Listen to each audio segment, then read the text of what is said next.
नमस्कार मंडळी, श्री स्वामी समर्थ. श्री महालक्ष्मी गुरुवार व्रत कथा.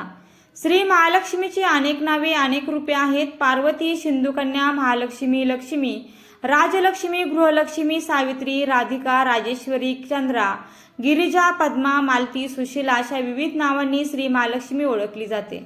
अशा या सर्वानुभूती असलेल्या श्री महालक्ष्मीची ध्यानी घ्यावी अशी ही कहाणी आहे. द्वापार युगातील आपल्या भारतातील सौराष्ट्र देशात घडलेली. तिथे एक राजा राज्य करीत होता. त्याचं नाव होते भद्रश्रवा. तो शूर होता, दयाळू होता, प्रजादक्ष होता. 4 वेद, 6 शास्त्रे, 18 पुराणे याचे ज्ञान त्याला होते. अशा त्या राजाच्या राणीचं नाव होते सूरजचंद्रिका. राणी रूपाने सुंदर होती, सुलक्षणी होती आणि पतिनिष्ठ होती.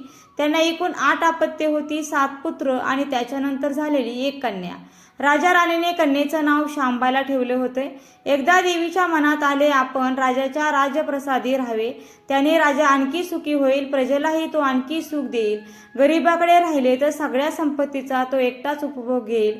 आणि म्हणून देवीने एका म्हातारीचं रूप घेतले. फाटकी वस्त्र ल्याली, आदरासाठी काठी घेतली आणि काठी टेकीत टेकीत ती राणीच्या महालाच्या दाराशी आली. तिला पाहताच एक दासी पुढे आली. तिने म्हातारीला विचारले, कोण ग बाई, तू कोठून आलीस? काय काम काढलंस? तुझं नाव काय, गाव काय, काय हवं तुला?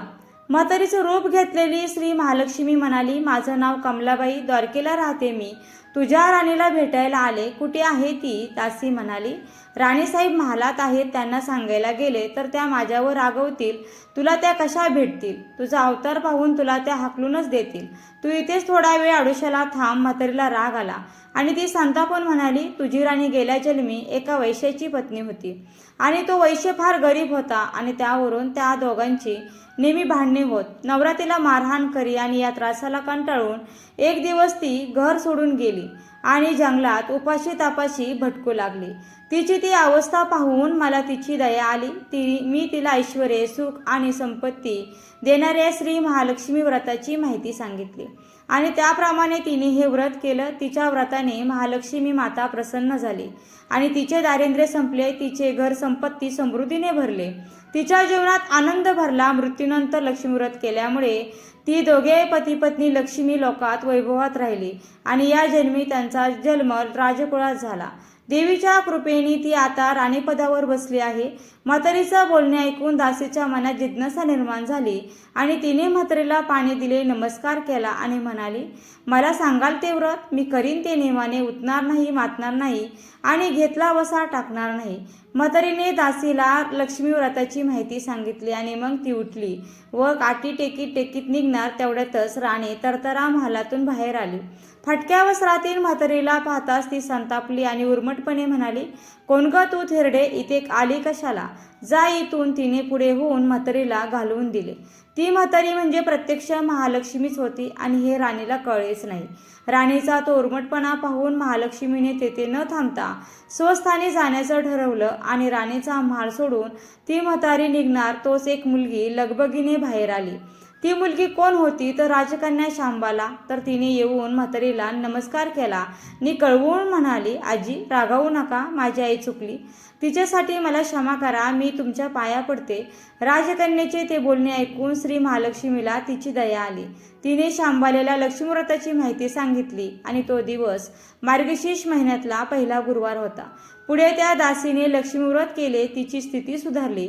दासी पण सोडून ती संसार सुखाने करू लागली. राजकन्या शांबालेनेही भक्तिभावाने सांगितल्याप्रमाणे महालक्ष्मी व्रत केले. सगळे नियमधर्म पाळून दर गुरुवारी तिने हे व्रत केले आणि शेवटच्या गुरुवारी उद्यापन देखील केले. लवकरच शांबालेचा विवाह सिद्धेश्वर नावाच्या राजाच्या मलाधर नावाच्या राजपुत्राशी झाला.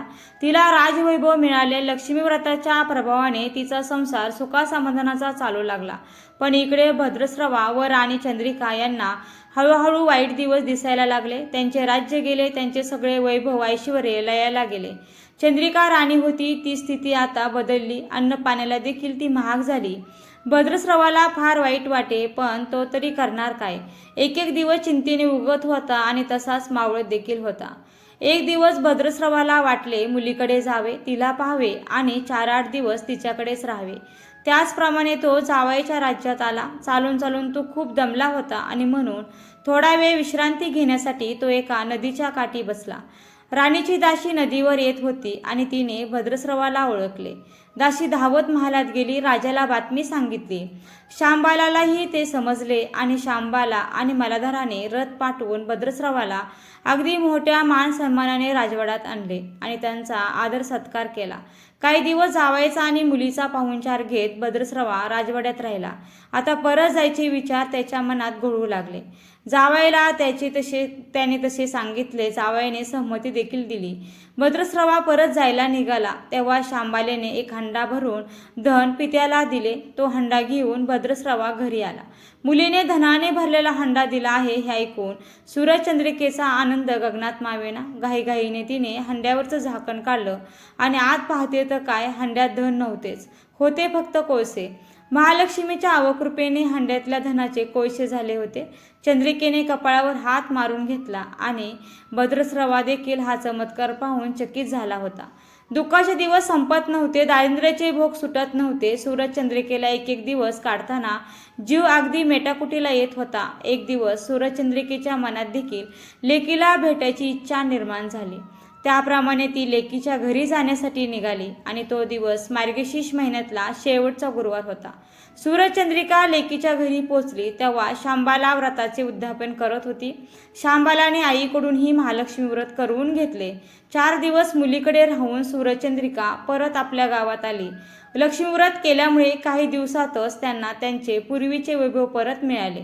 राज्यप्राप्ती झाली आणि पुढे काही दिवसांनी आई वडिलांना भेटण्यासाठी आणि म्हणून शांबाला माहेरी आली.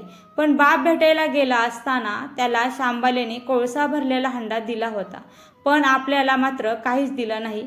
हा राग राणीच्या मनात होता आणि त्यामुळे शांबालेचे व्हावे तसे स्वागत कुणी केलं नाही. राणीने एक प्रकारे तिचा अपमानच केला होता, पण शांबालेला आईचा राग आला नाही. ती पुन्हा आपल्या घरी जाण्यासाठी निघाली. निघताना तिने पूर्वी बापाला दिलेला हंडा परत घेतला आणि त्यात मीठ भरले व तो हंडा घेऊन ती आपल्या सासरी आली. सोबई आल्यावरती मलाधराने शांबालेला विचारले, माहेराहून काय आणलंस? शांबालेने बरोबर आणलेल्या हंड्याकडे बोट दाखवले. मलाधराने झाकण काढून आत पाहिले तर हंड्यामध्ये मिठाचे खडे. मलाधराने चकित होत पत्नीला विचारले, हे काय? या मिठाचा काय उपयोग? शांबाला म्हणाली, थोडं थांबा म्हणजे कळेलच. आणि त्या दिवशी शांबालेने कुठल्याच पदार्थात मीठ घातलंच नाही. सगळेच पदार्थ आळणी. मलाधर जेवायला बसल्यावरती तिने त्याला सगळे पदार्थ वाढले. सगळे जेवण त्याला आळणी लागले आणि मग शांबालेने पानात थोडे मीठ वाढले. अन्न पदार्थात ते मिसळतात बेचव अन्नाला चव आले आणि हा मिठाचा उपयोग. शांबाला पतीला म्हणाली. मलाधरालाही तिचं म्हणणे पटले. थोडक्यात जे कोणी महालक्ष्मी व्रत श्रद्धेने आणि मनोभावे करतील त्यांना श्री महालक्ष्मी माता प्रसन्न होऊन त्यांच्यावर तिची कृपा होईल. पण श्रीमंती आल्यावर सुद्धा माणसाने उतू नये. नित्यनेमाने श्री महालक्ष्मी व्रत करावे. देवीचं मनन चिंतन करावे, म्हणजे देवी सदैव तुमच्या पाठीशी उभी राहील, तुमची मनोकामना पूर्ण करेल. महालक्ष्मीची ही कथा कहाणी गुरुवारची सुफळ संपूर्ण. ओम महालक्ष्मी नमः. ओम शांती शांती शांती. धन्यवाद. श्री स्वामी समर्थ. जय जय स्वामी समर्थ. रामकृष्ण हरी. जय जय रामकृष्ण हरी. ओम नमो भगवते वासुदेवाय नमः.